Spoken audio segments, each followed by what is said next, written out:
बिस्मिल्लाहिर्रहमानिर्रहीम, अस्सलाम वालेकुम। एक्सप्रेस न्यूज़ की स्पेशल ट्रांसमिशन जोश जगा दे। वर्ल्ड कप 2023 अब अपने आखिरी मरहले में दाखिल हो चुका है। आज अफ़गानिस्तान की क्रिकेट टीम जो है वो ऑस्ट्रेलिया के मद्दे मुकाबिल होगी अहमदाबाद के नरेंद्र मोदी क्रिकेट स्टेडियम में।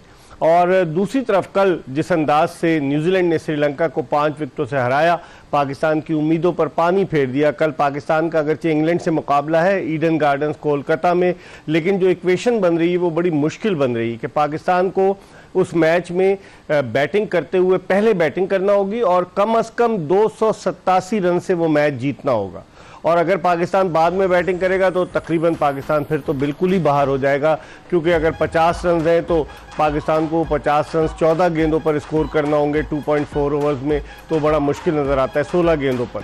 तो बज़ाहिर यही लग रहा है कि पाकिस्तानी क्रिकेट टीम कल अपना आखिरी मैच खेलने के बाद वापस वतन रवाना होगी। लेकिन क्रिकेट के खेल में अगर मगर तो है। इसी तरह की सूरत हाल 2019 के वर्ल्ड कप में पेश आई थी, जब पाकिस्तान को आखिरी मैच बांग्लादेश के खिलाफ 319 रन के वाज़े मार्जिन से जीतना था, लेकिन पाकिस्तान वो मैच जीत नहीं सका और इस तरह पाकिस्तानी टीम सेमीफाइनल के लिए 2019 के वर्ल्ड कप में भी क्वालिफाई नहीं कर सकी। आखिरी मरतबा पाकिस्तान ने 2011 में भारत के शहर मोहाली में वर्ल्ड कप का सेमीफाइनल खेला था, जिसमें भारत ने पाकिस्तान को शिकस्त दी थी। तो अब पाकिस्तानी टीम क्या करेगी, इस पर भी आज हम बात करेंगे। कोलकाता में हम राब्ता करने की कोशिश करेंगे, क्योंकि नेट प्रैक्टिस तो कर रही है पाकिस्तानी टीम, और कल सारे पाकिस्तानी क्रिकेटर्स बैठकर मैच देख रहे थे न्यूजीलैंड और श्रीलंका का। वो वहाँ मैच देख रहे थे और यहाँ पाकिस्तान में शायकीन क्रिकेट दुआएं मांग रहे थे कि अल्लाह करे श्रीलंका जो है न्यूजीलैंड को हरा दे, लेकिन ऐसा नहीं हुआ। अब आज अफ़गानिस्तान का मैच है। अफ़गानिस्तान के खिलाफ जो जिम मैक्सवेल ने इनिंग्स खेली, जिसको कहा जाता है मैजेस्टिक मैक्सवेल, और बड़ी ज़बरदस्त इनिंग्स थी और उस पर मीम्स भी बनी। कल भी हमने आपको दिखाई कि लोग जिम मैक्सवेल को इमामुल हक से कंपेयर कर रहे थे। लेकिन बहरहाल क्रिकेट है और लोग जो है क्रिकेट से जो दिलचस्पी रखने वाले लोग हैं वो कुछ न कुछ एक नई चीज़ें लेकर आ जाते हैं। आज के मैच के हवाले से बात करेंगे और हमारे साथ स्टूडियोज़ में मौजूद है पाकिस्तान के former test fast bowler Mohammad Shami. कल मैं देख रहा था एक चैनल पर एक साहब जो थे वो बता रहे थे कि मोहम्मद शमी बहुत तेज़ बॉलर थे, लेकिन इनको मुकम्मल मौके नहीं मिले, थोड़ी सी इंजरी का भी प्रॉब्लम था। फिर उसके अलावा ये कंटिन्यूली पाकिस्तान की जानिब से क्रिकेट नहीं खेल सके। कई दौरे इन्होंने किए, 2 वर्ल्ड कप्स की टीम में भी शामिल रहे, 2003 और 2007 के, और 2007 के वर्ल्ड कप की टीम में भी शामिल हुए, 2003 के वर्ल्ड कप की भी। लेकिन पाकिस्तानी टीम उन दोनों वर्ल्ड कप्स में सेमीफाइनल के लिए भी क्वालिफाई नहीं कर सकी। मोहम्मद शमी से गुफ्तगू के सिलसिले का आगाज़ करते हैं। शमी, आज कैसे देख रहे हैं आप अफगानिस्तान वर्सेस ऑस्ट्रेलिया?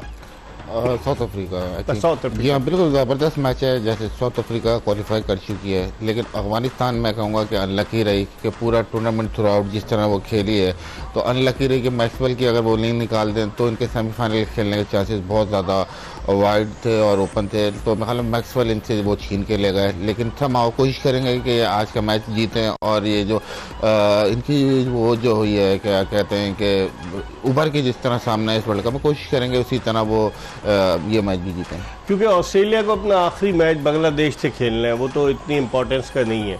और आज अफगानिस्तान खेल रहा है साउथ अफ्रीका से अहमदाबाद में, और फिर कल पाकिस्तान जो है वो खेलेगा इंग्लैंड के ख़िलाफ़, और फिर आखिरी मैच इंडिया वर्सेस नीदरलैंड होगा, वो 12 नवंबर को होगा। तो अब 4 ही मैच समझ लीजिए बाकी रह गए। आप समझते हैं कि अफगानिस्तान आज अपनी टीम में कोई तब्दीली करेगा? मेरे ख्याल में तब्दीली करेगा। हो सकता है शायद एक स्पिनर कम करके फास्ट बॉलर डालें, लेकिन ओवरऑल जिस टीम से ये खेलें उसी से ये खेलेंगे।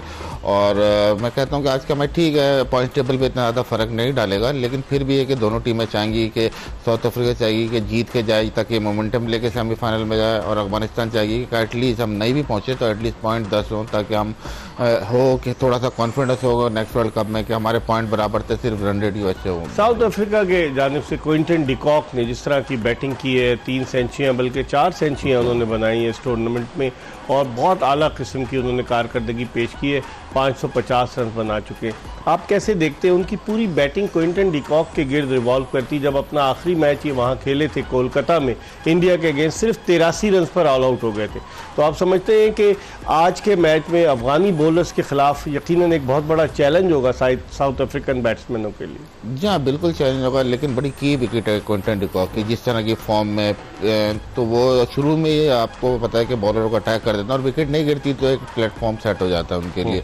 और अगर आप देखें कि बाकी बैट्समैन भी उस वक्त रन करते हैं जब ये ओपनिंग स्टैंड अच्छा हो, तो आप देखें 2 दफ़ा चेस करते हुए इनकी विकेट जल्दी गिरी तो साउथ अफ्रीका थोड़ा सा परेशानी में आ गई और कम स्कोर पे आउट हो गई। तो मेरा ख्याल में कि बहुत ज़बरदस्त इनका है कि जिस तरह वर्ल्ड कप जा रहा है और थ्रू आउट अगर इनकी बैटिंग देखें तो सारी बेसिकली फॉर्म में, लेकिन जहाँ ये ओपनिंग स्टैंड इनको मिलता है वहाँ इनकी बैटिंग का कलर डिफरेंट हो जाता है। ओपनिंग स्टैंड बबूमा और आप डिकॉक की बात कर रहे हैं। जी, डिकॉक ने जिस तरीके से इस टूर्नामेंट में बैटिंग की है समी, एक्स्ट्राऑर्डिनरी, वो जिस तरह से आते ही स्ट्रोक्स खेलते, फियरलेस बैटिंग की है, क्या कहेंगे? बॉलर्स को वो पहले आते ही प्रेशर में लेकर आते हैं। जी हाँ, अगर आप देखें इनिशियली उनका यही मेथड है, 1-2 ओवर आके छीम देखते हैं, विकेट का एनालिसिस करते हैं, जायजा लेते हैं थोड़ा सा, उसके बाद फिर अपने शॉट खेलते हैं। और आप अगर देखें कि एक्सपीरियंस बहुत है इनको इंडिया में खेलने का, आईपीएल के थ्रू, फिर कि साउथ अफ्रीका टीम के साथ भी, तो वो एक्सपीरियंस इनको बड़ा हेल्प कर रहा है। और यहाँ पे जैसे उन्होंने कहा कि रिटायरमेंट है उनकी, आखिरी ये वर्ल्ड कप उन्होंने अनाउंस किया हुआ अपना। लेकिन उनका एक स्टेटमेंट आया था कि अभी तो मैं इस पर सोच नहीं रहा हूँ, मैंने अभी फैसला किया हुआ है लेकिन बाद में गौर करूंगा। तो इट मीन्स कि उन्होंने इशारा दिया है कि अगर उन्हें आज अगर फ़र्ज़ कीजिए साउथ अफ्रीका वर्ल्ड कप जीतता है तो उन्हें क्रिकेट साउथ अफ्रीका या टीम मैनेजमेंट या प्लेयर्स उनको कहें कि आप अपना फैसला वापस लें। जैसे Ben Stokes last year retire हो गए थे, फिर उनको वापस लेकर आए और उन्होंने फिर पुणे में सेंचुरी भी स्कोर की नीदरलैंड्स के खिलाफ। आप समझते हैं कि बेन स्टोक्स पाकिस्तान के लिए ख़तरे की अलामत साबित होंगे कोलकाता के मैच में? जी हाँ, बिल्कुल, बेन स्टोक्स के क्वालिटी प्लेयर हैं और जिस तरह से लास्ट मैच में फॉर्म आए तो मेरे ख्याल में थोड़ा सा मुश्किलात तो हैं पाकिस्तान के लिए।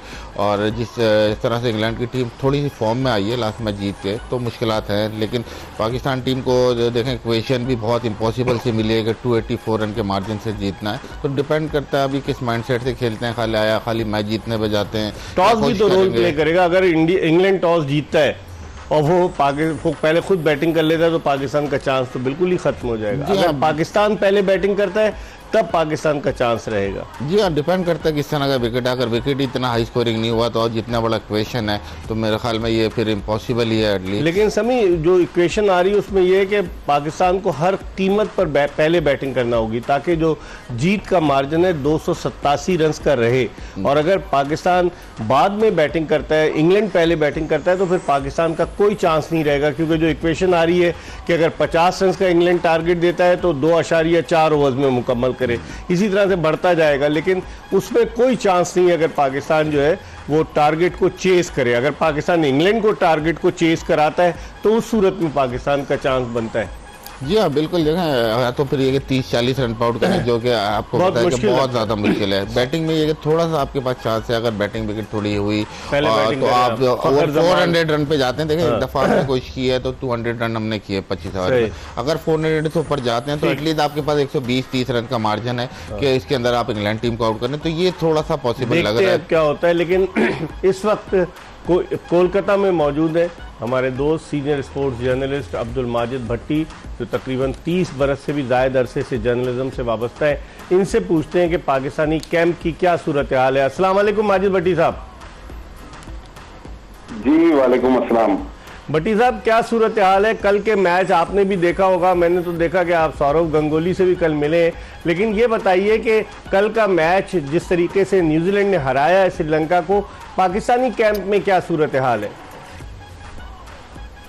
देखिए, मायूसी और वतन वापसी की तैयारी, इसके अलावा तो मेरे ख्याल में अब कैंप में कुछ बचा नहीं है। क्योंकि वो शायर ने कहा है ना कि गजब किया तेरे वादे पे एतबार किया।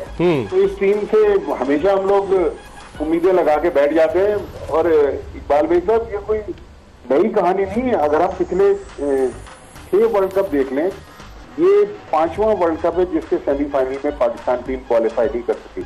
तो वो जो सौरव गंगोली की आपने बात की ना, तो उन्होंने बड़ी अच्छी बात की। तो उन्होंने पाकिस्तान क्रिकेट के हवाले से, पाकिस्तान के दोस्तों के हवाले से बहुत अच्छी यादों को शेयर किया। उन्होंने कहा कि आपके यहाँ टैलेंट की कमी नहीं है, लेकिन असल मसला आपके सिस्टम का है कि आपके पास बेतहाशा टैलेंट है, लेकिन सिस्टम ना होने की वजह से टैलेंट जाया हो रहा है। उन्होंने मिसाल दी कि सेम इंडिया में भी कुछ साल पहले तक था, लेकिन फिर उसके बाद उन्होंने एक स्ट्रॉन्ग सिस्टम बनाया और आज आप देखें हर फॉर्मेट में इंडिया की टीम जो है वो डोमिनेट कर रही है। तो आप मुझे सिर्फ इकबाल भाई, आप बैठे हुए आमिर सोहेल, मोहम्मद समी, एक सवाल का जवाब दे दें कि यहाँ 10 टीमें खेल रही हैं इंक्लूडिंग होस्ट इंडिया। मुझे अब तकरीबन 1 महीना होने को आया, मैंने रॉजर विदी का बयान नहीं पढ़ा, मैंने जय शाह का बयान नहीं पढ़ा। रका अशरफ का पाकिस्तान की शायद स्पोर्ट्स और क्रिकेट जर्नलिज्म मुकम्मल नहीं होती कि उनके कुछ लोग तो तस्वीर पढ़ रहे हैं और अल्लाह ताला माफ करे, लेकिन पाकिस्तान क्रिकेट का जो हाल है, हर वक्त पाकिस्तान क्रिकेट बोर्ड के चेयरमैन मीडिया के स्कैनर में रहते हैं मनफी और मजबूत खबरों के हवाले से। तो मेरे ख्याल में जब तक हम स्ट्रॉन्ग सिस्टम नहीं बनाएंगे, हम हॉकी और स्क्वाश की तरफ अपने खेल को लेके जा रहे हैं, तबाही नजर आ रही है। वो तो 10 लाख रुपए का ऐलान का भी उन्होंने इनाम का ऐलान किया। क्विंटन डिकॉक के लिए साउथ अफ्रीकन हुकूमत ने कोई ऐलान किया, या रोहित शर्मा या विराट कोहली जिन्होंने अपनी 49वीं सेंचुरी स्कोर की, किसी ने नहीं ऐलान किया। ये पाकिस्तान में होता है। लेकिन आपने शुरू में एक मिसरा पढ़ा ना कि गजब किया तेरे वादे का एतबार किया, पूरे वर्ल्ड कप कामयाबी का इंतजार किया, हम इंतजार ही करते रह गए और वर्ल्ड कप गुजर गया है। मैं आपको एक बड़े कल का दिलचस्प वाकया शेयर कर दूं। जब न्यूजीलैंड की टीम जीतने वाली थी तो पाकिस्तान यहाँ ईडन गार्डन्स में प्रैक्टिस कर रही थी, हम लोग ऊपर से प्रैक्टिस सेशन देख रहे थे। तो खिलाड़ी तो खैर प्रैक्टिस कर ही रहे थे, लेकिन बाबरी साहब जो स्पोर्ट्स साइकोलॉजिस्ट हैं, वो भी अपने सेल फोन पे न्यूजीलैंड श्रीलंका का मैच देख रहे थे, क्योंकि उनका मुस्तकबिल भी तो इसी टीम के साथ वाबस्ता था ना। तो बहुत ही मेरे ख्याल में डिसअपॉइंटमेंट है। अगर हम बाबर आजम हमारा स्टार है, हम चाहते हैं कि वो लंबी क्रिकेट खेले, लेकिन वैसी क्रिकेट क्यों नहीं खेल सकता जो आज विराट कोहली खेल रहे हैं, कल सचिन खेल रहे थे। हमारे यहाँ आमिर सोहेल भी बहुत सीनियर थे, लेकिन ये एज ए प्लेयर खेलते रहे। मेरे ख्याल में अगर हमें बाबर आजम की क्रिकेट को टून देना है तो उनसे ये बोझ उठाना होगा, किसी ऐसे जिम्मेदारी डाली जाए जो ये जिम्मेदारी उठा सके। आप कह रहे हैं कि बाबरी साहब मोबाइल, आप कह रहे हैं बाबरी साहब मोबाइल पे देख रहे, तो क्या कहीं श्रीलंका के साथ तो नहीं जाने वाले वो, कहीं श्रीलंकन टीम को वो जो है मेंटली स्ट्रांग करें हैं? इकबाल, मेरी इत्तला तो ये है कि वो सेशन करवाना चाहते थे पाकिस्तानी प्लेयर्स के साथ, लेकिन प्लेयर रिलेक्टेड थे और बहुत सारे प्लेयर्स ने उनके साथ सेशन किया ही नहीं। तो ये माजी में भी जनरल तौकीफ के दौर में भी एक आमिर सिद्दीक आए, जब आमिर सिद्दीक वो जब गर्मी के मौसम में एसी के कमरे में बैठ के लाइटें बंद करके लेक्चर देते थे, और जब लाइटें ऑन होती थी तो आधे खिलाड़ी सो रहे होते थे। बिल्कुल आपने सही कहा। अब्दुल माजिद भट्टी, आपका बहुत बहुत शुक्रिया, आप कोलकाता से मौजूद थे। कल हम आपको फिर रहमत देंगे, कल पाकिस्तान का मैच है।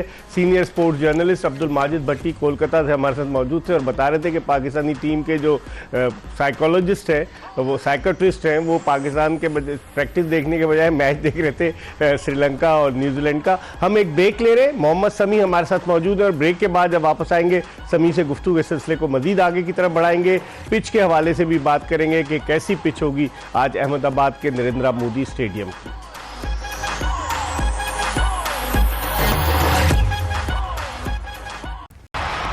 ब्रेक के बाद एक मरतबा फिर जोश जगा दे एक्सप्रेस न्यूज़ की स्पेशल ट्रांसमिशन में पाकिस्तान के former test fast bowler Mohammad Sami के साथ खुशामदीद कहते हैं। मैच खेला जा रहा है इस वक्त अफगानिस्तान और जनूबी अफ्रीका की क्रिकेट टीमों के दरमियान अहमदाबाद गुजरात के नरेंद्र मोदी स्टेडियम में, और टॉस अफगानिस्तान के कप्तान हशमतुल्लाह शाहिदी ने जीता है और टॉस जीतकर उन्होंने पहले खुद बैटिंग करने का फैसला किया। हालांकि उनके खिलाफ हदफ का ताक़ुब करते हुए वानखेड़े स्टेडियम मुंबई में ऑस्ट्रेलिया की टीम ने कामयाबी हासिल की थी, लेकिन यहां पर उन्होंने टॉस जीतकर एक मरतबा फिर पहले खुद बैटिंग करने का फैसला किया। अफगानिस्तान की अनचेंज टीम है, जबकि जनूबी अफ्रीका ने फैलो कोवायो जो उनके फास्ट बॉलर हैं उनको अपनी टीम में शामिल किया है और मार्को येंसन को आज आराम कराया है। समी, ये जो टीम है अफगानिस्तान की, आप इसको कैसे देखते हैं? रहमानुल्लाह गुल अनचेंज टीम है, अनचेंज टीम है बिल्कुल। और जिस तरह से उन्होंने टॉस जीता और पहले बारी की, तो कोशिश यही है, उनको देखा कि साउथ अफ्रीका चेस करते हुए एक दो दफ़ा परेशान हुई, तो उनके जहन में ये था। फिर अगर उनके कप्तान के बयान सुने तो उन्होंने कहा कि शायद थोड़ा सा स्पिन हो, हालांकि साउथ अफ्रीकन कप्तान कह रहे हैं कि यहाँ स्पिन नहीं होगा और स्किड ज़्यादा होगा। तो 4 इन्होंने स्पिनर्स रखे हैं ना, मोहम्मद नबी, राशिद खान, मुजीबुर रहमान और नूर अहमद। जी हाँ, बिल्कुल 4 स्पिनर हैं और मोस्टली स्पिनर ही इनके अभी तक मैच खेलते आ रहे हैं। लेकिन ये कि जैसे हमने कहा कि साउथ अफ्रीका की टीम चेसिंग करते हुए फंसी है, तो ये बैक ऑफ द माइंड इनके था कि आप बोर्ड पे रन करें ताकि साउथ अफ्रीका की जो बैटिंग है उसको आप अंडर प्रेशर। वो इंडिया के अगेंस्ट लास्ट मैच में 83 पे ऑल आउट हो गई थी चेस करते हुए, याद है आपको, कोलकाता में साउथ अफ्रीका। जी हाँ, तो इसका मतलब है ये जहन में होगा हशमतुल्लाह शाहिदी के। आप जो नया फास्ट बॉलर उसको लेकर आए हैं, पूरे वर्ल्ड कप में था लेकिन वो खेला नहीं, फैलो को आया, सिया फार्म फास्ट बॉलर, उसको कैसे देखते हैं? पाकिस्तान के खिलाफ सीरीज में भी खेला था जब पाकिस्तानी क्रिकेट टीम ने सरफराज अहमद की कप्तानी में साउथ अफ्रीका का टूर किया था अब से 3 साल पहले। जी हाँ, बिल्कुल फास्ट बॉलर भी हैं, साथ में बैटिंग भी करते हैं, तो ऑलराउंडर हैं। देखें मार्को जॉनसन को आज जो रेस्ट कराया तो उसकी जगह ऑलराउंडर ही लाएं ताकि जो टीम का जो बैलेंस है, तो बैटिंग में थोड़ी सी अगर ज़रूरत पड़े या बॉलिंग की है तो इस वजह से इनको आज खिलाया। और पूरा वर्ल्ड कप नहीं खेले थे मैच, आज खेलें तो देखें आज किस तरह से ये परफॉर्म करते हैं। इंग्लैंड और पाकिस्तान का मैच होने जा रहा है कल ईडन गार्डन्स कोलकाता में, और यकीनी तौर पर अब इस मैच पर सबकी नज़रें हैं, लेकिन बज़ाहिर इक्वेशन तो इतनी अच्छी नज़र नहीं आती। हम आपको जो कुछ मीम्स आई हैं कल, जब जिस तरीके से न्यूजीलैंड श्रीलंका के ख़िलाफ़ जीती और जिस तरह की मीम्स बनी है वो देखते हैं कि उस पर समी के कमेंट्स भी लेते हैं। समी, ये जो है पाकिस्तानी टीम जिस तरह से officially announce Pakistan is the winner of world cup 2023, तो इसको कैसे देखते हैं आप? जी हाँ, बिल्कुल देखें मेम्स तो बनेंगी क्योंकि ऐसा माओ बड़ा मुश्किल टास्क हो गया पाकिस्तान का सेमीफाइनल में पहुंचना। तो और ये कितनी ज़बरदस्त स्कोर देखें, आपके 2 जो है पहुंच चुके हैं सेमीफाइनल में, रोहित शर्मा और टेम्बा बाबूमा, और गेट पर खड़े हुए पैट कमिंस, और अब वो वेलकम कर रहे हैं केन विलियमसन को कि बज़ाहिर जो है वो उनकी टीम न्यूजीलैंड की सेमीफाइनल पहुंच गई है और बाबर आजम और पीछे अफगानी कप्तान खड़े हुए देख रहे हैं। ये बड़ी ज़बरदस्त बनाई है इन्होंने। जी हाँ, बहुत ज़बरदस्त मेम बनाई है और ये देखें बड़ी ज़्यादा ट्रेंड कर रही है ये वाली मेम। तो फाइनल 4 उन्होंने लिख दिया है। और ये देखें 286 रन इन जस्ट 1 बॉल, और ये 1894 की बात कर रहे हैं कि मैच विक्टोरिया ऑस्ट्रेलिया के दरमियान था और वो batsman hit the ball and the ball was stuck in a tree, the batsman kept on running about 6 kilometres and took 286 run. उस वक्त 286 रन बैट्समैन भाग भाग के वो निढाल हो चुका होगा। Only way for Pakistan to qualify.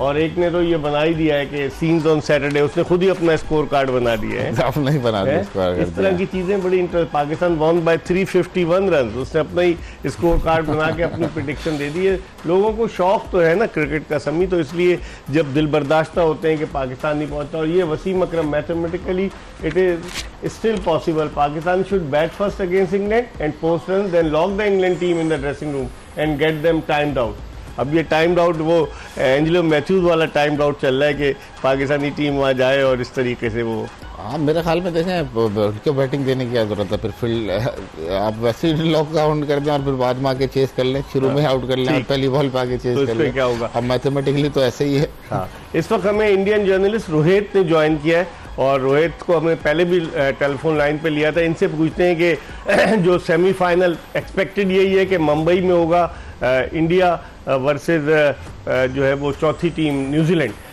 Rohit, कैसे हैं आप? बहुत बढ़िया सर, बहुत बढ़िया। Thank you for having me sir. Thank you. ये बताएं, आप अभी दिल्ली में या बॉम्बे गए, पहुंच गए आप मुंबई? सर मैं बैंगलोर में हूँ इस वक्त पर। और जो लास्ट लीग गेम है इंडिया वर्सेस नेदरलैंड्स, हाँ, उसके लिए मैं बैंगलोर आया। बैंगलोर में बारिश तो नहीं हो रही? कल बैंगलोर में बारिश हम लोग एक्सपेक्ट करते रहे, कुछ भी नहीं हुआ कल रोहित। जी सर, मतलब वेदर प्रेडिक्शन ये थी कि भाई बारिश काफी ज्यादा हो सकती है, लेकिन आउटस्कर्ट्स ऑफ बेंगलुरु में हुई है। तो अभी भी मतलब जब मैं आज यहाँ पहुंचा हूँ तो ओवरकास्ट है पूरा का पूरा। अच्छा। लेकिन वही है सर, जैसा आपने देखा था कि लास्ट टाइम अराउंड पाकिस्तान को जो है थोड़ा सा हेल्प जरूर मिल गया था। लेकिन उस दिन जिस तरीके से फकर और बाबर बैटिंग भी कर रहे थे, लग रहा था कि पाकिस्तान बढ़िया खेलेगा, बट ऑब्वियसली कल पॉसिबल नहीं हो पाया। अब जो इक्वेशन बनी है रोहित, वो तो पाकिस्तान के लिए इट्स ऑलमोस्ट इम्पॉसिबल कि 287 रन से हराए इंग्लैंड को। पाकिस्तान पहले बैटिंग करे और अगर इंग्लैंड पहले बैटिंग करता है तो चांसेस ही नहीं है। तो आप क्या देखते हैं? पाकिस्तान की कारकर्दगी मिली जुली रही है इस टूर्नामेंट में। अफगानिस्तान से आखिरी में हार गए हम लोग और साउथ अफ्रीका से हारे 1 विकेट से, अफगानिस्तान से 8 विकेटों से हारे। पाकिस्तान की ओवरऑल परफॉर्मेंस को कैसे देखते हैं? क्योंकि इंडियन क्रिकेट फैंस चाह रहे थे कि पाकिस्तानी टीम अच्छा परफॉर्म करे, लेकिन ऐसा हुआ नहीं। सर सरप्राइजिंग जरूर है, क्योंकि हमने भी जब यहाँ पर प्रीव्यू शोज किए थे तो पाकिस्तान को लेकर के यही कहा था कि सेमीफाइनल्स लग रहा है, क्योंकि पाकिस्तान की टीम 2012 के बाद लग रहा था कि अच्छी क्रिकेट खेलते हुए यहाँ तक पहुंची है। और ऐसा नहीं था कि उन्हें रिसेंटली कुछ अचीव नहीं था। मेरे हिसाब से इसमें 2-3 चीजें हैं सर। पहली चीज अगर आप देखेंगे, लैक ऑफ जो ओडीआई गेम्स उन्होंने खेले पिछले, अगर आप 2019 से 2023 वर्ल्ड कप तक खेलेंगे, मेरे ख्याल से पाकिस्तान की टीम ने 20 गेम्स भी नहीं खेले। और उसमें सबसे बड़ी बात है कि पाकिस्तान की टीम ने क्वालिटी साइड्स के अगेंस्ट कितने गेम्स खेले। आपने न्यूजीलैंड को खेला, आपने न्यूजीलैंड के अगेंस्ट अच्छी परफॉर्मेंस भी की, लेकिन न्यूजीलैंड की वो ए टीम नहीं। दूसरी तरफ अगर आप देखेंगे, नेदरलैंड से भी खेले हम, वेस्ट इंडीज से भी खेले रोहित, नेदरलैंड से जाकर खेले, वेस्ट इंडीज से खेले, तो उनकी टीमें इतनी वही मेरा पॉइंट था कि आप जो टॉप टीम्स हैं, जो टॉप फाइटिंग टीम्स है, उसके अगेंस्ट पाकिस्तान क्रिकेट नहीं खेली है। तो एक चीज मुझे लगता है वो चीज है। दूसरी चीज मुझे लगता है कि शायद बाबर ने अपनी टीम पर जो विश्वास जताया, मैं ये नहीं कह रहा हूँ, क्योंकि देखिए टेस्ट क्रिकेट में भी जब उन्होंने श्रीलंका में, हमने देखा था श्रीलंका में जब सीरीज थी तो अब्दुल्ला शफीक पर बहुत सवाल थे, लेकिन बाबर ने कहा मैं कॉन्फिडेंस दूंगा अब्दुल्ला को, और उसने डबल सेंचुरी मार दी। तो कई बार आपके कैप्टन की कुछ कॉल जो है वो एक तरफ पड़ेगी, जिसको आप बोलोगे कि हाँ यार ये सही चीज हुई है। बट अगर आप इस समय पर देखें तो मेरे को लगता है अबरार को ले आना चाहिए था। अगर बाबर ये मानते हैं कि भाई नहीं, नवाज और शादाब से बढ़िया हमारे पास कोई स्पिनर है ही नहीं, तो मुझे लगता है वो थोड़ा सा एक फॉल्स ओपिनियन है। मुझे लगता है अबरार को मौका आप दे सकते थे, या आप सिर्फ इस तरह से नहीं चुन सकते टीम की भाई ये मैंने चुन लिए हैं और मैं लास्ट तक इन्हीं को बैक करूंगा, लाइक इमाम को बैक कर पूरी लास्ट तक। वो चीज समझ में नहीं आई। और अगर अबरार को बीच में बाहर लाने की बात भी हो रही थी तो वो फकर जमा की जगह लाने की बात हो रही थी, और फकर जमा को जिस तरीके से आपने बिठाया, तो बहुत सारे पॉइंट ऑफ व्यू ऐसे थे सर जिसको लेकर के हिंदुस्तान में जो मैं लोगों से जिनसे बात करी, जो लोग पाकिस्तान की क्रिकेट को भी फॉलो करते हैं और रेगुलर करते हैं, ऐसा नहीं है कि World Cup to World Cup follow कर रहे हैं, जो लोग पाकिस्तान की क्रिकेट को भी फॉलो कर रहे हैं, वो ये कह रहे थे कि कुछ चीजें हैं जो शायद बाबर द कैप्टन ने मिस कर दी इस पूरे के पूरे। अच्छा रोहित, हमारा वीक लिंक पाकिस्तान का स्पिन बॉलिंग का डिपार्टमेंट रहा है। अब आप देखें 8 मैचेस में पाकिस्तानी स्पिनर्स ने सिर्फ 10 विकेटें ली हैं, तो ये भी एक मेन फैक्टर है कि हमारे पास कोई ऐसा स्पिनर नहीं था, जिस तरह मिचेल सेंटनर है उनके पास,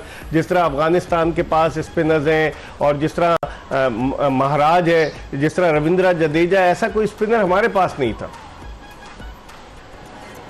सर अब वही है कि मतलब आप अगर नवाज और शादाब के साथ ही कैरी ऑन करना चाहते हो, या आप देखना चाहते हो कि भाई चलो इनको 5-5 गेम दे दिए, नहीं कर पा रहे, तो क्या मैं यंग स्पिनर्स को लेकर के आ सकता हूँ? क्या मैं यंग प्लेयर्स, यंग खिलाड़ियों को लेकर के आप वो इम्पैक्ट डाल सकता हूँ? मिच सैंटनर भी जब इंडिया में 2016 में आया था, उस तरीके का एक्सपीरियंस नहीं था, लेकिन उसने यहाँ पर आकर अपनी क्वालिटी दिखाई, बिकॉज वो ऐसा नहीं था कि बहुत ज्यादा एक्सपीरियंस था। तो मुझे वही लगा कि बाबर ने अगर शादाब को बैंगलोर वाले गेम में बाहर कर दिया था और फिर वो उसको चेन्नई वाले गेम में वापस ले आया, तो मतलब या तो आप भाई अपने खिलाड़ी को बचा रहे हो, क्योंकि आपको पता है चिन्ना स्वामी का विकेट जो है वो स्पिनर्स के लिए ऐसा होता है जिसे हम यहाँ पर कहते हैं कब्रगाह है, वो एक तरीके से स्पिनर्स के लिए, वहां पर स्पिनर्स के लिए कहीं कोई मौका नहीं है। और फिर चेन्नई जो विकेट असिस्ट करता है, तो मतलब ये बताने की कोशिश हो रही है कि मैं शादाब को बचा रहा हूँ रादर देन कि मैं उससे ड्रॉप कर रहा हूँ। तो ये यहाँ पर भी इंप्रेशन है, ये पता है कि भाई आपके पास उस तरह के स्पिनर्स, तो you can opt for the other spinners. आपका जो ट्रैवलिंग स्क्वाड में स्पिनर था वो उनको आप मौका दे देते, लेकिन आपने वो भी नहीं किया। सही कह रहे हैं। अच्छा रोहित, आखिरी सवाल आपसे पूछूंगा। अब तो इंडिया मुंबई में सेमीफाइनल खेलेगा, और ये वही मुंबई है जहां 2011 के वर्ल्ड कप के फाइनल में इंडिया ने श्रीलंका को हराकर दूसरी मर्तबा वर्ल्ड चैंपियन बनने का एजाज़ हासिल किया था। तो वहां पर जिस तरह की विकेट है, जिस तरह का वहाँ ग्राउंड है, आउटफील्ड है, आप समझते हैं इंडिया को एडवांटेज होगा अगेंस्ट जो है वो दूसरी टीम जिससे सेमीफाइनल खेलेगी, वो न्यूजीलैंड के खिलाफ? सर एडवांटेज हो, हमारा नॉकआउट्स में परफॉर्म इतना पिछले 10 साल मैं उस ऑप्टिमिस्टिक इंडियन फैन की तरह नहीं कहूंगा कि नहीं जी हम हरा देंगे। हमें हराने की सारी कुव्वत है, लेकिन हमें हमेशा हराने की कुव्वत रही है, लेकिन नॉकआउट जो प्रेशर है हमारे ऊपर, वो जिस तरीके से उसके अंडर आकर हम जिस तरीके से अंडर परफॉर्म करते हैं ना, या ये कहने में कोई गुरेज नहीं है मुझे कि हमने डरी हुई क्रिकेट खेली है। बड़े दिनों पर हमने अपनी बेस्ट क्रिकेट नहीं खेली, हमने डरी हुई क्रिकेट खेली है। मुझे लगता है वो एक सवाल है हमारे ऊपर। प्लस न्यूजीलैंड पिछली बार 2019 सेमीफाइनल आपको याद है कि उन्होंने ही हमें बाहर किया था, तो उनके पास ये एबिलिटी है कि वो अपना बेस्ट गेम जो है, देखिए आप न्यूजीलैंड की टीम को देखिए, हमेशा से क्वालिफाई करते आ रहे हैं, पिछले 4-5 वर्ल्ड कप आप देख लो, सेमीफाइनल जा रहे हैं, फाइनल जा रहे हैं, तो उनको आदत है, हमें आदत है इन मौकों पर आकर हार जाने। तो मुझे लगता है वो देखते समय सबसे बड़ा चैलेंज होगा। ठीक है, बहुत अच्छा होता है, मुंबई का हाई स्कोरिंग होगा।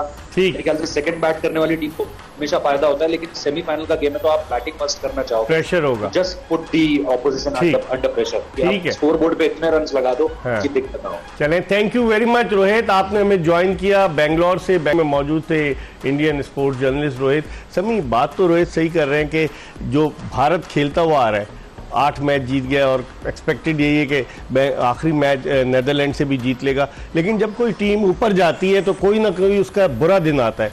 और इंडिया का नॉकआउट मैच होगा जिस पे प्रेशर बहुत होगा, और न्यूजीलैंड की टीम 5वां सेमीफाइनल खेल ली ऑन अ ट्रॉट, 2 फाइनल खेल चुकी है, 5वां सेमीफाइनल खेल ली। तो आप समझते हैं कि थोड़ा सा इंडिया पे प्रेशर होगा इस सेमीफाइनल? प्रेशर इस सेंस होगा कि देखिए नॉकआउट गेम जो भी होता है यहाँ आपको स्टार्ट अच्छा लेना होता है और कहीं ना कहीं आपको जो है ना अपना गेम प्लान आपका जो होता है परफेक्ट गेम थोड़ा सा खेलना पड़ता है, वरना अगली टीम को अगर आप कहीं भी मौका दें, राउंड स्टेज नहीं है कि आप कहीं से कम बैक कर सकें। तो मेरे ख्याल में इंडिया पे थोड़ा सा प्रेशर होगा, साथ साथ न्यूजीलैंड पे भी प्रेशर होगा क्योंकि 5 दफा वो भी सेमीफाइनल फाइनल तक आए और 4 मैच जीतने के बाद मैच जीती है कल आखिरी मैच। तो दोनों टीमें ऐसी हैं कि देखें रिसेंटली अभी वर्ल्ड कप नहीं जीता जिन्होंने, और ये कोशिश करते हैं यहाँ तक आते हैं सेमीफाइनल तक, लेकिन समहाउ यहाँ आके गेम में थोड़ा सा लूज। 2019 का वर्ल्ड कप का फाइनल खेली, न्यूजीलैंड हार गई। 2015 के वर्ल्ड कप का फाइनल ऑस्ट्रेलिया से हारी, 19 का इंग्लैंड से हारी, और 19 का फाइनल तो समी 2 दिन तक चला था, बारिश हो गई थी ओल्ड ट्रैफर्ड मैनचेस्टर में।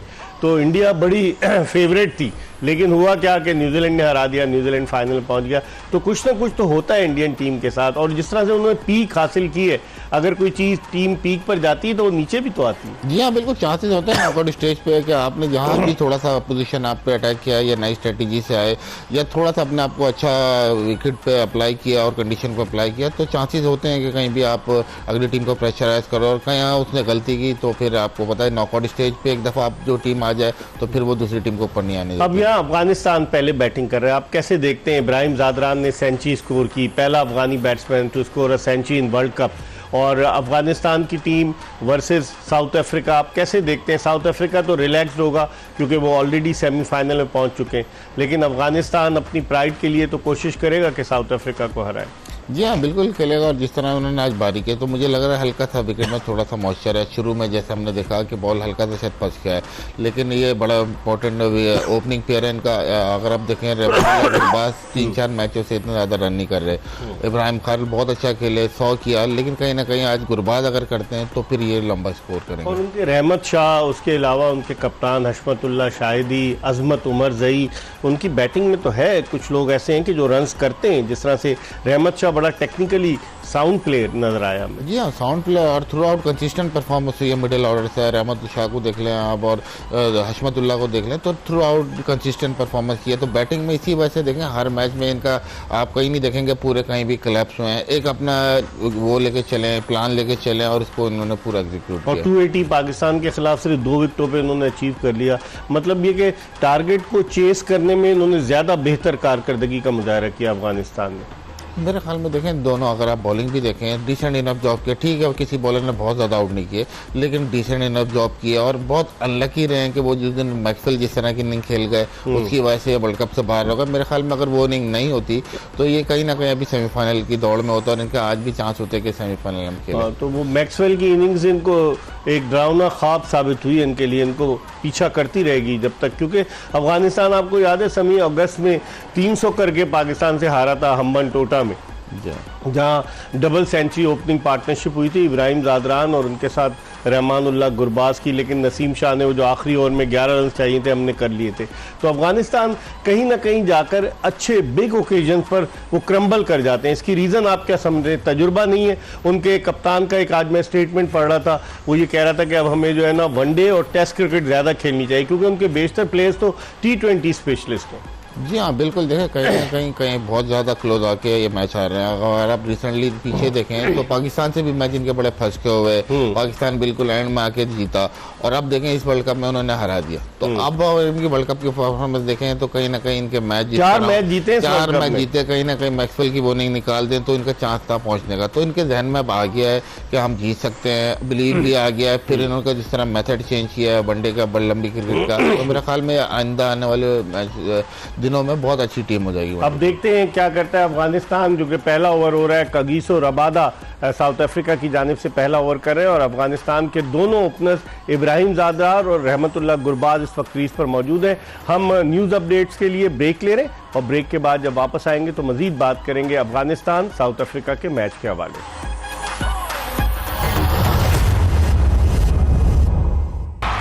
ब्रेक के बाद एक मरतबा फिर एक्सप्रेस न्यूज़ की स्पेशल ट्रांसमिशन जोश जगादे में आपको खुशामदीद कहते हैं।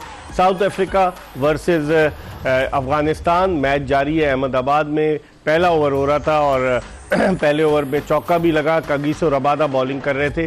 समी कितना स्कोर देखते हैं, क्योंकि याद है आपको इधर पाकिस्तान की टीम जो थी वो बड़ा स्कोर नहीं बना सकी थी, लेकिन जो पहला मैच हुआ था उसमें अगरचे ज़्यादा स्कोर किया था इंग्लैंड ने, लेकिन न्यूजीलैंड ने उस हदफ को अबूर कर लिया था। जी हाँ, जिस तरह का पहला ओवर हुआ है तो मेरे ख्याल में विकेट पे थोड़ा सा बॉल बल्ले पे आया है और ज़बरदस्त उन्होंने कवर ड्राइव मारा। तो मेरे ख्याल में अगर ये ओपनिंग स्टंट जाता है या जिस तरह से इनकी मिडिल ऑर्डर बैटिंग है तो ओवर 250, 270, 280 तक ये स्कोर कर देंगे। और मेरे ख्याल में ये कि अंडर लाइट्स जब बॉलिंग करते हैं शुरू में हल्का सा सीम अराउंड होता है तो मेरे ख्याल में ये अच्छा टर्टल होगा। और इसके अलावा अगर आप देखें कि जो नेदरलैंड्स की अफगानिस्तान की टीम के खिलाफ आप देखें एनगीडी को उन्होंने दूसरे एंड से गेंद दी है। स्पिन बॉलिंग के शोबे में इन्होंने आज महाराज को ही खिलाया। महाराज बहुत अच्छी बॉलिंग कर रहे हैं अपनी हाइट के बदौलत। वो गेंद को जिस तरह मिचेल सेंटनर कर रहे हैं वैसे ही महाराज भी कर रहे हैं। तो महाराज आप समझते हैं इस विकेट पर मुश्किल नहीं होगी, उनको फ्लैट विकेट नज़र आ रहा है? देखें मुश्किल तो नहीं होनी चाहिए क्योंकि जिस तरह की वो बॉल कर रहे हैं बहुत एक्यूरेट बॉल कर रहे हैं। आप देखेंगे स्टंप को टारगेट कर रहे हैं, बैट्समैन को इजी रन नहीं दे रहे। तो अगर विकेट से ना भी स्पिन मिले तो एडजस्ट करते हैं वो अपनी लाइन और लेंथ से, कोशिश करते हैं कि बैट्समैन को कंट्रोल करें, कोशिश करते हैं कि बैट्समैन को गलती पे उकसाएं।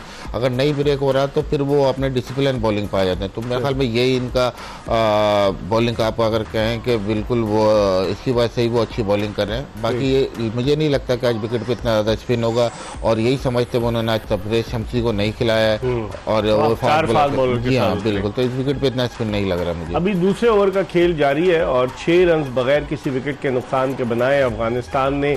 एक एंड से कगिसो रबादा ने बॉलिंग शुरू की और एक एंड से एनगीडी ने बॉलिंग शुरू की और चौका लगाया था इब्राहिम ज़ादरान ने। समी 5 मरतबा साउथ अफ्रीका की टीम सेमीफाइनल में पहुंची। जब इनकी री एंट्री हुई इन पर पाबंदी लग गई थी। तकरीबन 21-22 साल के बाद ये नस्ल परस्ती की वजह से बैन थे। वापस जब आए 92 के वर्ल्ड कप में सेमीफाइनल, सबको याद होगा कि एक गेंद पर 22 रन थे इंग्लैंड के खिलाफ और ये हार गए।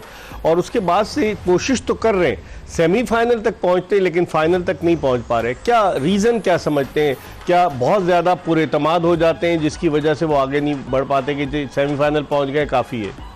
मेरे ख्याल में अगर आप साउथ अफ्रीका की टीम देखें और न्यूजीलैंड की टीम देखें तो दोनों टीमें ऐसी हैं कि किसी ना किसी तरह आपको लगता है राउंड के मैच या जो राउंड के मैचेस हैं बहुत अच्छे खेलते हैं। फिर हम आओ कहीं ना कहीं आके जब नॉकआउट स्टेज पे आते हैं तो वो अपना परफेक्ट गेम नहीं खेल पाते। तो यही साउथ अफ्रीका की वजह रही है और यही न्यूजीलैंड की रही है कि अभी तक मैच नहीं जीत पाए। कि राउंड के मैच बहुत ज़बरदस्त खेलते हैं लेकिन समाउ नॉकआउट पर आके वो या तो प्रेशर उस तरह सस्टेन नहीं करते या अपना जो प्लान एग्जीक्यूशन है वो कहीं ना कहीं अगली टीम उन पर वर्कआउट करती है और वो फिर इसको नहीं चेंज कर पाते। तो आप आज क्या देखते हैं? इब्राहिम ज़ादरान ने अपनी उसी फॉर्म को कंटिन्यू किया जो उसने 100 किए थे। 11 रन अब तक बना चुका है। 2 ओवर में 12 रन साउथ अफ्रीका का स्कोर अगेंस्ट अफगानिस्तान का स्कोर अगेंस्ट साउथ अफ्रीका। आप समझते हैं कि जिस कॉन्फिडेंस को वो लेकर आया, पहला बैट्समैन बना अफगानिस्तान का कि जिसने वर्ल्ड कप मुकाबलों में सेंचुरी स्कोर की, वरना बहुत बड़े एजाज़ की बात है। वर्ल्ड कप में सबसे पहले सेंचुरी जो थी वो इंग्लैंड के डेनिस एमिस ने स्कोर की थी। उनकी उम्र अब 80 बरस है।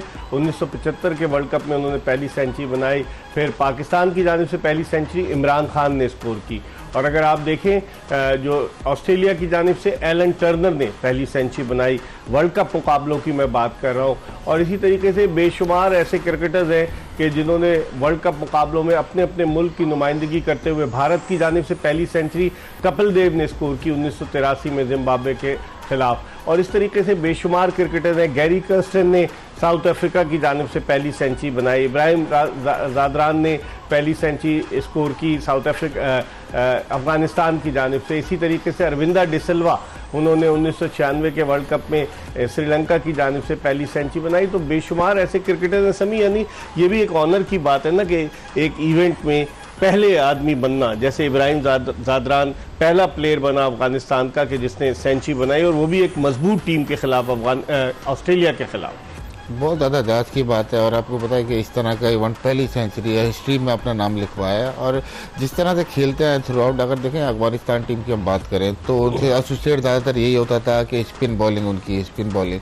लेकिन जब से इस वर्ल्ड कप में आप देखें कि स्पिनर ने इतनी ज़्यादा विकेटें नहीं ली, थ्रू आउट इनका डायमेंशन चेंज हुआ है। अब वो बैटिंग साइड में कंफर्टेबल होते हैं कि रन चेस करें या ऊपर से टारगेट दें। मतलब बैट्समैन ने थ्रू आउट स्टैंड आउट हुए, उनके अच्छी परफॉर्मेंसेज दिए हैं। और अब इनका जो कॉन्फिडेंस लेवल है, अब वो देखें नज़र आ रहा है कि फ़र्क आ गया है। बैट्समैन टाइम ले रहे हैं, जल्दबाजी नहीं कर रहे, फिर एक बॉलर को भी टेक ऑन करते हैं। तो टोटल डिफरेंट माइंडसेट से साउथ अफ्रीका को आप कैसे देखते हैं? साउथ अफ्रीका ने भी, उनके अब जब से क्रिकेट बोर्ड में एक नई पॉलिसी आई है कि कम से कम 4 कलर्ड क्रिकेटर्स जो ब्लैक हो या वाइट और ब्लैक मिक्स हो वो खेल सकते हैं, और उन्होंने कप्तान भी टेम्बा बावूमा को बनाया।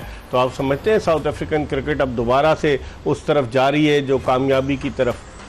जी हाँ, बिल्कुल थ्रू आउट बड़ा अच्छा वर्ल्ड कप से खेले। देखा, हम शुरू से ही बात कर रहे थे कि इस वर्ल्ड कप में और इनकी बैटिंग एक अलग ही फैक्टर है। हालांकि बॉलिंग इनकी काफ़ी एक्सपीरियंस है, लेकिन बैटिंग में इनका दिखा हमें कि अलग ही एक फैक्टर है। खैर चेसिंग करते हुए थोड़ा सा फंसे, लेकिन थ्रू आउट अब देखें ये कहीं ना कहीं, लेकिन आज ये सोचेंगे कि हमें जहाँ पे प्रॉब्लम हो रही है वो डेथ बॉलिंग है थोड़ी, तो उस पर ये वर्कआउट करेंगे। क्योंकि सेमीफाइनल में कहीं ना कहीं मुझे लगता है कि हाई स्कोरिंग गेम होगा, तो कोशिश आज ये करेंगे कि आज देखना पड़ेगा कि किस स्ट्रेटजी से आज डेथ बॉलिंग करते हैं या आखिर में बॉलिंग करते हैं।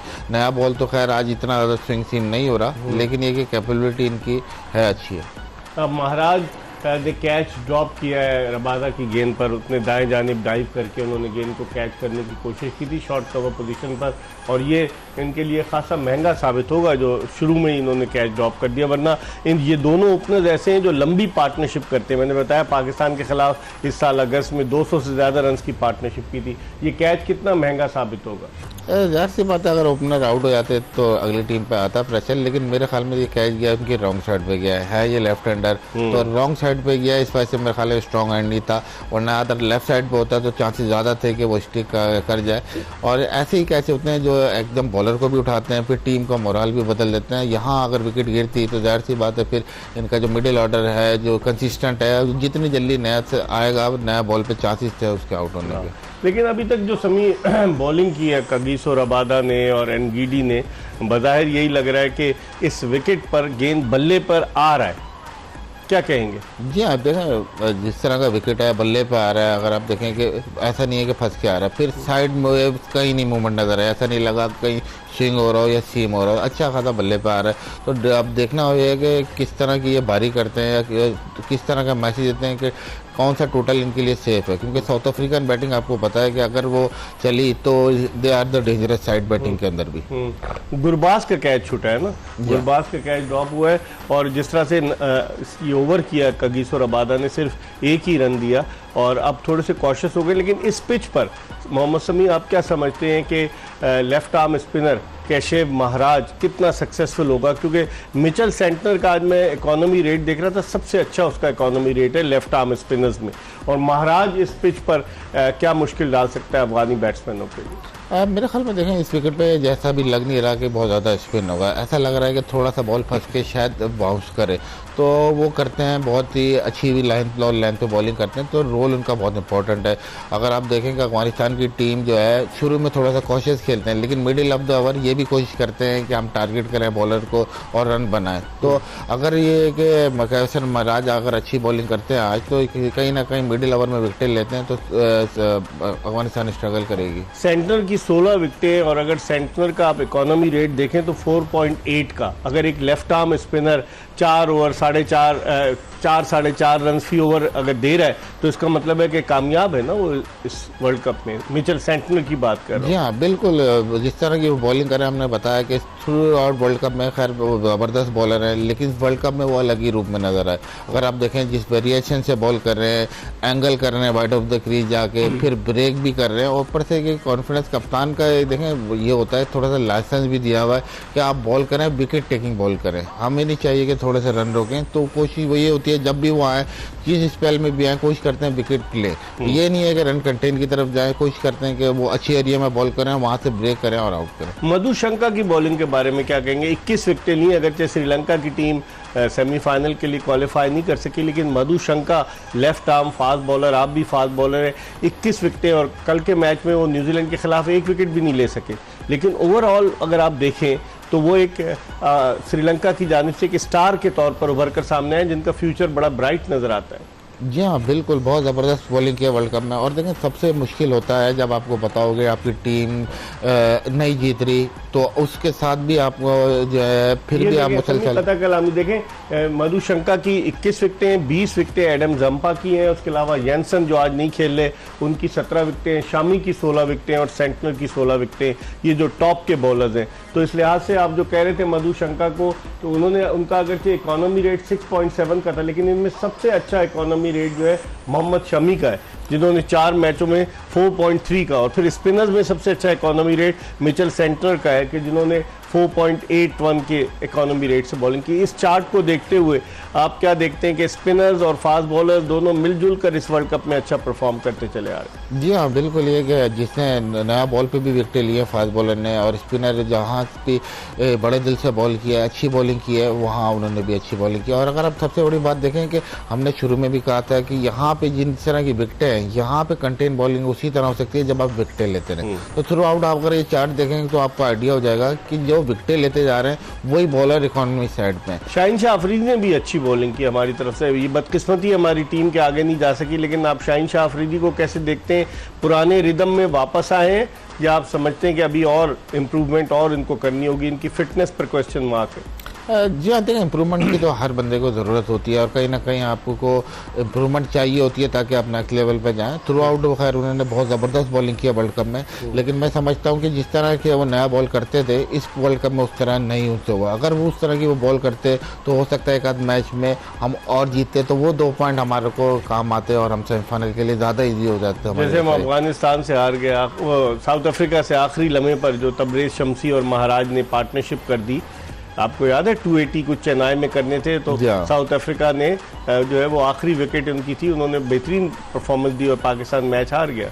जी हाँ, बिल्कुल ये है कि लेकिन Shaheen Afridi stand out bowling कर रहे हैं। 1-2 मैचों में शुरू में लगा कि वो इतना रिदम में नहीं है, लेकिन फिर जिस तरह से उन्होंने कम्प्लीमेंट किया, बाकी आने वाले मैचों में आउट भी किए और इतनी ज़्यादा रन भी नहीं दिए, तो बड़ा ज़बरदस्त रहे। लेकिन अगर इसके अलावा आप देखेंगे बाकी बॉलिंग हमारी, हारिस रऊफ इतने ज़्यादा कामयाब नहीं इस वर्ल्ड कप में, स्पिनर जो है वो भी विकेटें नहीं ले पाए। हसन अली को लाए, कभी खेले, कभी उनके साथ बुखार हो जाता है, कभी कुछ हो जाता है। तो ओवरऑल अगर आप देखें समी, तो पाकिस्तान की बॉलिंग ने हमें मायूस किया या बैटिंग ने मायूस किया वर्ल्ड कप में? मेरे ख्याल में देखें बॉलिंग ने इम्पैक्ट छोड़ पाई। जिस तरह से हम वैसे मशहूर हैं कि हमारी बॉलिंग दुनिया में, आपको पता है कि वर्ल्ड क्लास बॉलर है, तो मेरे ख्याल में बॉलिंग ज़्यादा आपकी डिसअपॉइंटेड रही। हालांकि आप अगर देखें एक बॉलर नसीम शाह इंजर्ड हुए, उसके बाद से आपकी बॉलिंग का ग्राफ नीचे ही आता गया। स्पिनर का खैर स्ट्रगल कर ही रहे थे, लेकिन ये बात ये है कि आपने पिछले सीरीजों में क्यों नहीं ट्राई आउट किया काफ़ी ज़्यादा।